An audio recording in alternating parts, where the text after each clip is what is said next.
Bonsoir et bienvenue en ce vendredi 4 juin 2021. Et nous en sommes arrivés ce soir à la méditation numéro 441 et plus particulièrement à la méditation numéro 155 dans le livre de l'Apocalypse que nous méditons depuis le 1er janvier de cette année. Avant de poursuivre notre méditation du soir, prions. Père, dans le nom de Jésus, bien-aimé Saint-Esprit, nous venons à toi. En toute humilité, peut-être fatigués, mais nous savons qu'en venant à toi, eh bien tu nous le demandes. Tu dis, venez à moi, vous tous qui êtes fatigués et chargés. Alors oui, nous venons à toi en sachant que en toi et par toi, tout nous sera encore donné ce soir, comme chaque jour, depuis des semaines, des mois et des années. C'est toi qui nous donnes tout. Ce n'est pas les paroles d'un homme, c'est toi qui, par notre bien-aimé Saint-Esprit, eh bien, nous donne les mots à dire. Alors conduis-nous encore dans notre méditation de ce soir afin que tout ce qui sera dit, eh bien, glorifie notre Père. En ton nom, Seigneur Jésus. Merci, bien-aimé Saint-Esprit. Amen. Nous allons poursuivre notre méditation donc dans la 5e lettre à l'église de Sardes, qui se trouve chapitre 3 du livre de l'Apocalypse, versets 1 à 6, et nous en sommes notamment au verset numéro 4. On reprend la lecture de ce verset 4. Il est écrit « Cependant, tu as à Sardes quelques hommes qui n'ont pas souillé leurs vêtements. Ils marcheront avec moi en vêtements blancs, parce qu'ils en sont dignes. » Et c'est justement sur la fin de ce verset, parce qu'ils en sont dignes, que nous avons commencé hier notre méditation, la méditation que nous allons poursuivre ce soir, notamment au travers de cette parabole, la parabole qui nous est donnée dans Matthieu chapitre 25, versets 14 à 30, la parabole des talents. On va pas la reprendre et redire ce que nous avons dit hier. Je vous laisse aller et réécouter celle-ci. Mais ce que l'on peut dire, eh bien, c'est que pour être digne, eh bien, ce n'est pas aussi bien ces quelques personnes, ces quelques noms, eh bien, qui étaient à l'église de Sardes, mais nous-mêmes également. Si nous voulons marcher, si le Seigneur nous dit « Tu marcheras avec moi », parce que tu en es digne, ce ne sera pas parce que par nos propres œuvres, mais ce sera uniquement par cette grâce qu'il nous donne. Ça, il faut bien le comprendre. Ce ne sera pas par nos propres œuvres, mais par cette grâce qu'il nous donne. Mais cette grâce, nous pouvons la faire valoir. Nous pouvons la faire valoir, car c'est un don, ce don de la grâce. Et ce don de la grâce, nous pouvons le faire valoir avec, bien sûr, humilité. Et en ayant conscience que, d'après l'ordre de Dieu, eh bien, nous devons le faire, mais aussi, on le fait parce que notre Père est tellement bon, eh bien, qu'on en recevra en plus davantage. Et c'est ce que nous avons commencé à voir hier dans cette parabole des talents, hein, le maître qui représente notre Seigneur, bien sûr, qui part et qui va revenir à un moment donné, mais qui l'a donné.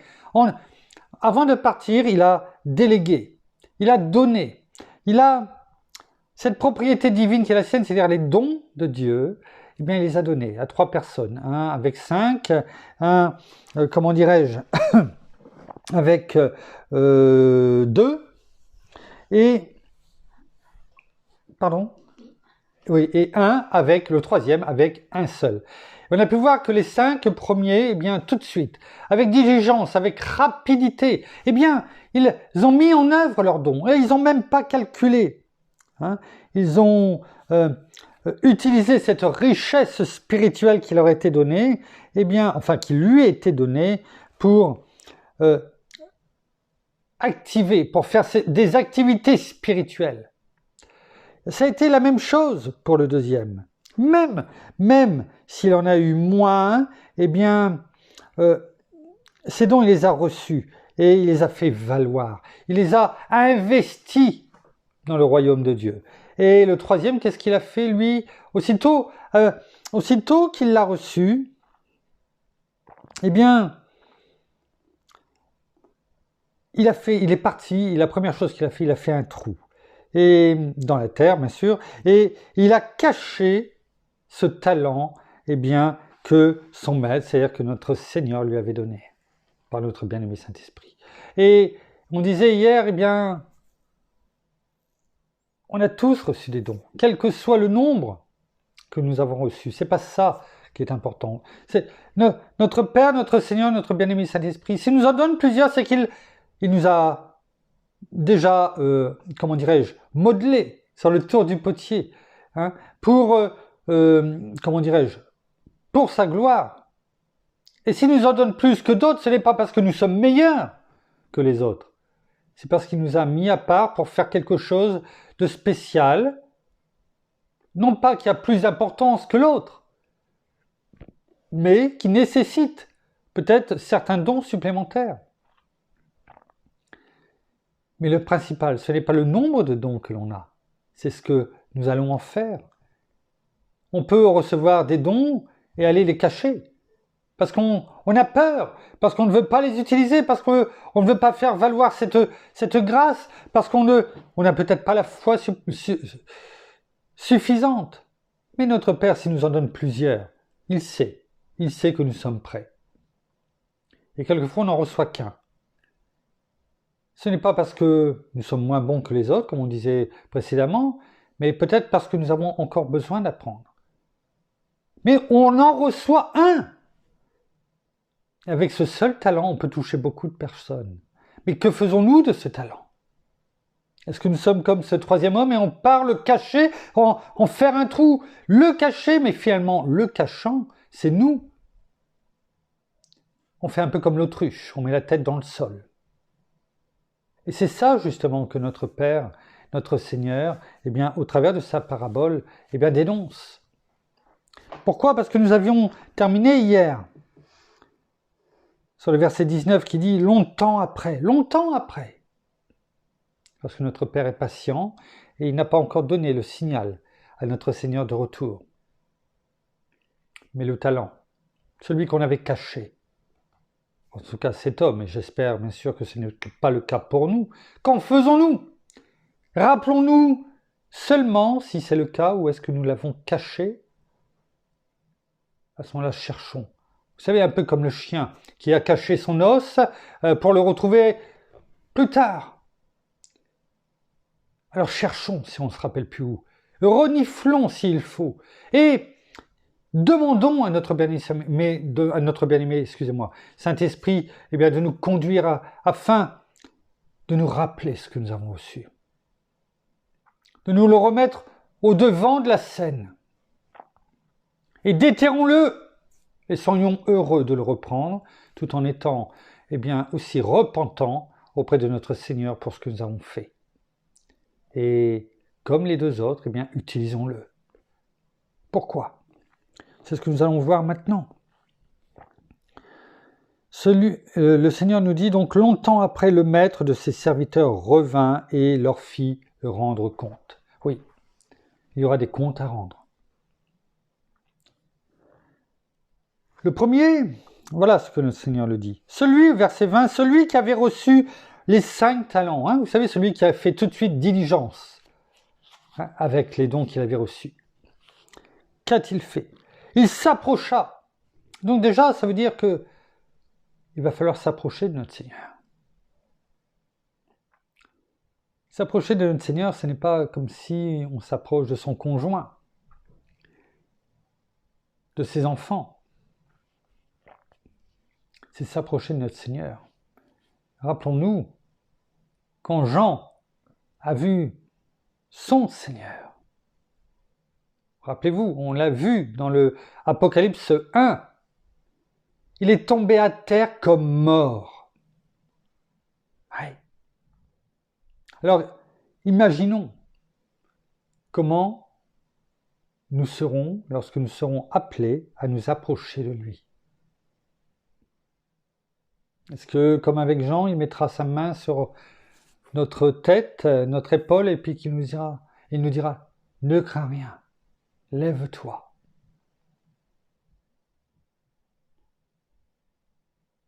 Mais ne croyons pas que nous allons arriver comme ça, la fleur au fusil, sifflotant devant lui.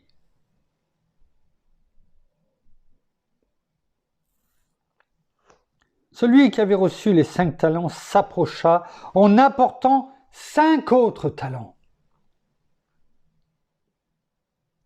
Ouais. Il a cultivé les dons.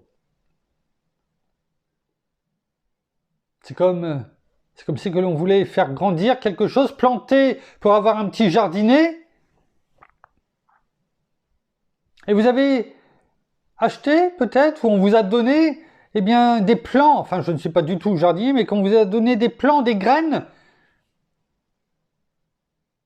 et que vous avez semé. Et vous avez récolté, vous êtes heureux d'aller les récolter. Je pense que cet homme était heureux d'apporter ces 5 talents et 5 autres supplémentaires. Et il a dit à notre Seigneur, « Seigneur, tu m'avais confié 5 talents, voici 5 autres que j'ai gagnés. » Je pense qu'on peut visionner un petit peu. Il était content de rendre les 5 talents et en plus 5 autres.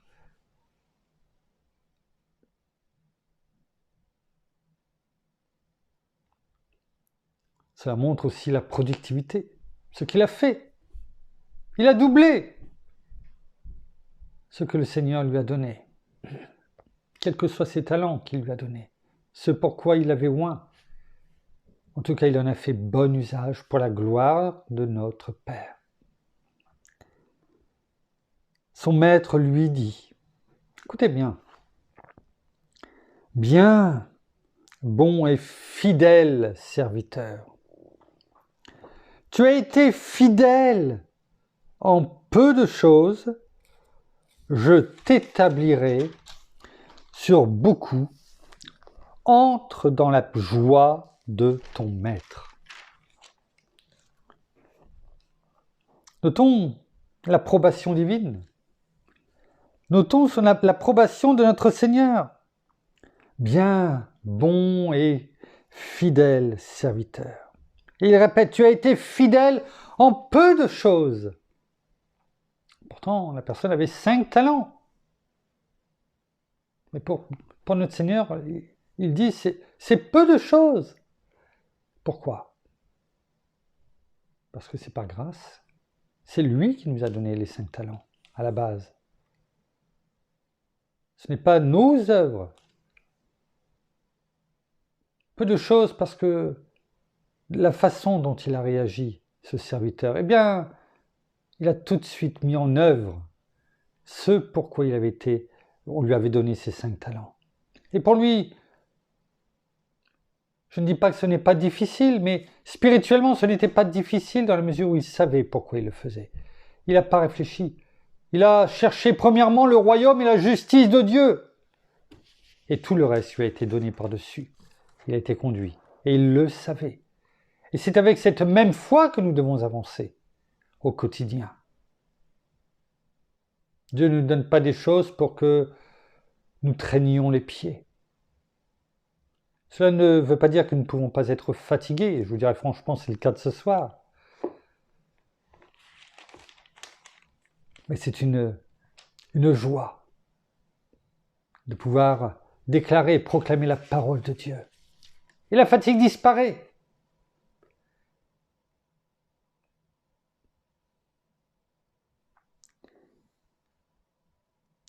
Il dit, je t'établirai sur beaucoup. Ça veut dire quoi? On l'a vu déjà dans l'Apocalypse, que nous régnerons avec notre Seigneur. Nous l'avons vu déjà. Et là, il dit, je te donne la royauté. Vous savez, cette couronne de vie que notre Seigneur, avec laquelle il va nous accueillir, si tel doit être le cas. Nous allons régner avec lui.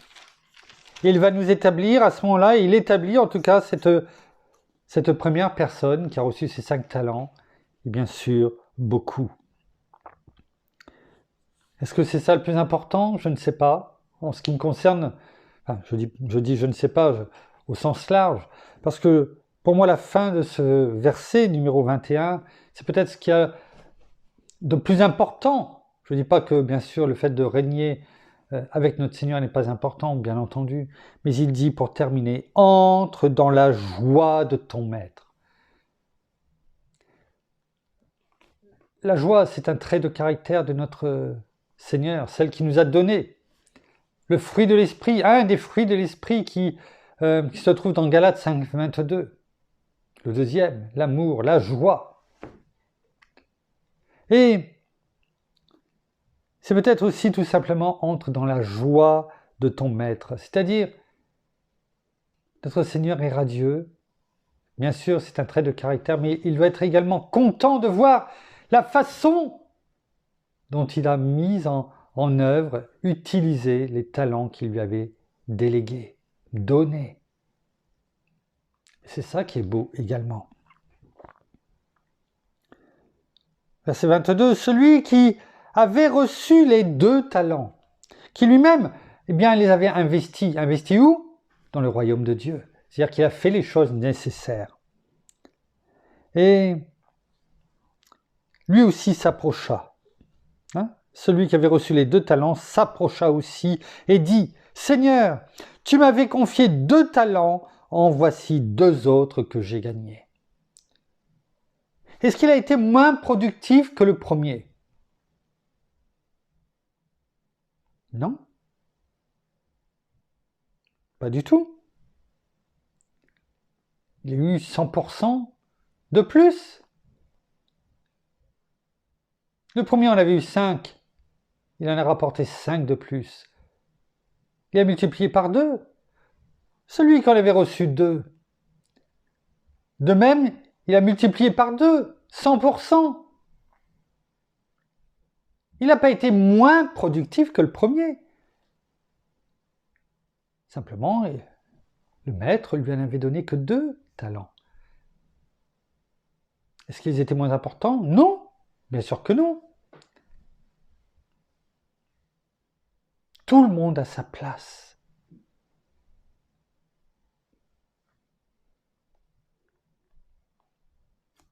Son maître lui dit, « Bien, bon et fidèle serviteur, tu as été fidèle en peu de choses. Je t'établirai sur beaucoup, entre dans la joie de ton maître. » On s'aperçoit que le Seigneur, le maître là en question, dit exactement mot pour mot la même chose entre le premier et le deuxième. Donc est-ce que c'est la quantité qui lui a été donnée qui est importante, ou est-ce que c'est la qualité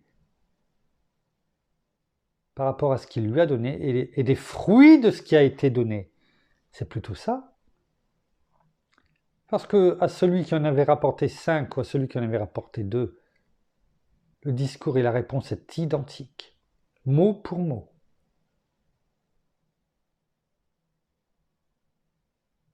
C'est ça qui est important. Qu'importe ce que le Seigneur peut nous confier. Ce qui est important, c'est de savoir bien l'utiliser à bon escient par rapport à ce qu'il veut que nous fassions. Et le but, c'est que demain, nous entendions cette même phrase de notre Seigneur. Bien, bon et fidèle serviteur. Tu as été fidèle en peu de choses. Je t'établirai sur beaucoup. Entre dans la joie de ton maître. C'est cela que nous devons rechercher ardemment. Tout simplement obéir, mettre en pratique et ne pas cacher ce qui nous est donné. Parce que le cacher, l'oublier, c'est refuser tout simplement ces cadeaux. C'est n'avoir finalement aucun respect. Faire un sourire quand on le reçoit, et aussitôt que la personne a le dos tourné, aller le revendre sur Internet. C'est ça que font certains avec les cadeaux qu'ils reçoivent. Mais quand ce cadeau vient de Dieu,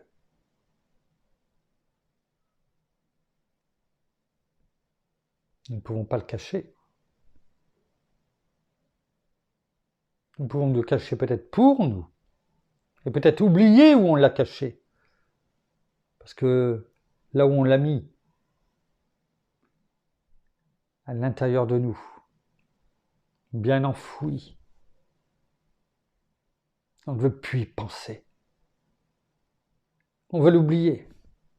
On ne veut plus l'utiliser jour après jour. On ne veut pas l'utiliser pour la multitude pour laquelle nous avons été loin, peut-être pour sauver des âmes, sûrement même. Et on cache les choses. Alors que cela nous a été donné, pas que pour nous,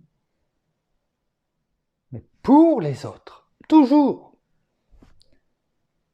Bien sûr, notre Père nous donne des choses aussi pour nous, mais ces dons, à la base, ce n'est pas pour nous, c'est pour les autres, pour autrui,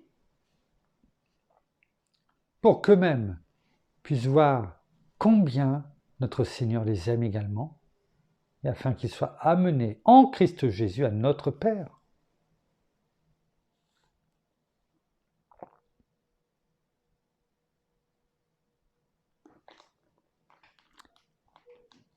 Verset 24. Que va-t-il arriver à ce troisième homme, celui qui a été caché, creusé et caché, ce talent? Eh bien, c'est ce que nous verrons demain. Merci, Père. Merci, Seigneur. Merci, bien-aimé Saint-Esprit, une fois de plus pour ce que tu veux nous montrer, afin que rien ne reste caché, que tout soit mis à la lumière, afin que nous reprenions, si ce n'est pas ce que nous faisons, la bonne route. Afin que notre bien-aimé Saint-Esprit, excusez-moi, ça bouge un petit peu, afin que notre bien-aimé Saint-Esprit, notre GPS spirituel, nous reconduise sur la bonne route, afin que, je demande à mon épouse de se rapprocher un petit peu, merci, afin que nous soyons redirigés là où tu voulais nous amener dès le départ. Ne soyons pas ces Jonas que tu avais appelés, que tu avais oint pour aller dans un endroit et qui a choisi. Oui, rapidement, mais de partir à l'opposé pour son mal et qui a fini par revenir dans la bonne direction. Alors, ne perdons pas de temps. Merci, nous terminons par la prière. Merci Seigneur, encore ce soir pour ton enseignement. Merci aussi pour ta parole. Merci aussi pour tous ces éclaircissements. Merci parce que chaque jour, tu nous révèles la vérité. Merci parce que même s'il y a encore pour certains d'entre nous des voiles encore devant nos yeux, la lumière se fait, tu es cette lumière, tu éclaircis toutes les zones d'ombre peut-être dans nos vies. Tout ce qui pouvait nous être caché maintenant, tu nous le révèles afin que nous puissions, chacun d'entre nous, rentrer dans la destinée que tu as choisie pour nous et que tu veux que nous accomplissions, non pas seulement pour nous, mais aussi pour tous ceux qui sont autour de nous, tous ceux que nous ne connaissons ou que nous connaissons au jour d'aujourd'hui, mais aussi pour ta gloire, afin que vraiment nous puissions vraiment déclarer, proclamer ta puissance ici. Alors merci encore de tout ce que tu mets dans nos vies. Merci aussi de nous apprendre aussi à ne pas quitter ce chemin que tu es, Seigneur Jésus, ce chemin droit et surtout de ne pas nous en écarter ni à droite ni à gauche, mais surtout de vouloir toujours faire ta volonté et surtout, tes préceptes et tes ordonnances, que vraiment nous puissions être dignes de l'amour que tu nous portes, mais aussi que nous aussi, nous puissions aussi transmettre aussi à d'autres personnes et surtout les encourager, surtout être là pour ceux qui ont besoin. Alors, si, tu nous donnes ces talents, tu nous donnes ces dons, c'est aussi non pas simplement pour nous-mêmes, mais aussi pour les uns et les autres, pour pouvoir, tout simplement aider, soulager, guérir, réconforter, mais aussi aiguiller toute personne et surtout les aiguiller vers toi, te faire connaître tout simplement, mais aussi pour ta gloire. Alors vraiment, gardons toujours nos regards tournés vers toi qui est notre essentiel, notre roi. Alors merci encore de nous éclairer chaque soir par ta lumière. Alors soyez tous abondamment bénis, frères et sœurs, dans le nom de Jésus. Amen. Amen. Merci, merci bien-aimé Saint-Esprit. Voilà, ainsi s'achève la méditation de ce soir. Nous vous bénissons abondamment de toutes les bénédictions spirituelles dans les lieux célestes en Christ.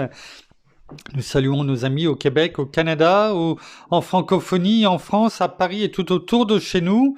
Et nous vous souhaitons à toutes et à tous une bonne fin de journée pour certains, une bonne soirée pour d'autres, et en tout cas une très bonne nuit dans la paix de notre Seigneur qui nous la donne abondamment, n'en doutons aucunement.